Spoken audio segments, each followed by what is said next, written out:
রোজ রোজ রান্না বান্না দেখতে দেখতে তোমরাও বিরক্ত হয়ে গেছো, আর দেখাতে দেখাতে আমিও বোর হয়ে গেছি। আমার মেয়ে আজকে মনে মনে করছিল যে মা শাড়ি পরুক আর নাই বা পরুক, আমি কিন্তু শাড়ি পরা ছোট থেকে প্র্যাকটিস করব। তো সেই মতো ও একটা ওড়না নিয়ে আমার কাছে বারবার পরতে চাইছিল, তো আমি সেটা পরিয়ে দিয়েছি। আর ও এখন চলে এসছে আমার সাথে ভিডিও করতে। হ্যাঁ, যেটা তোমাদেরকে বলছিলাম, আজকে একটা পার্সেল এসছে, সেটাই আনবক্সিং করে তোমাদেরকে দেখাবো। আমি না নানান রকম ঘর গোছানোর ভিডিওতে দেখেছি যে দেয়ালের একটা কোণায় বা খাটের একটা কোণায় দেয়াল বরাবর কত সুন্দর করে এরকম 3টে র্যাক দেওয়া থাকে, আর সেখানে তুমি নানান রকম সুন্দর সুন্দর জিনিস দিয়ে তোমার মনের মতো করে তুমি ঘরটাকে সাজাতে পারো।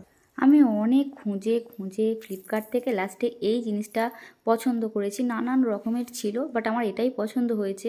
আর এটার দাম পড়েছে 350-র কাছাকাছি। এক্স্যাক্ট দামটা ঠিক মনে পড়ছে না। যাই হোক, এটা খুবই সুন্দর ছিল, তবে কবে যেটা সেট করতে পারবো সেটা আমি জানি না। দেখা হচ্ছে নেক্সট কোনো পার্টে। এখনকার মতন টাটা।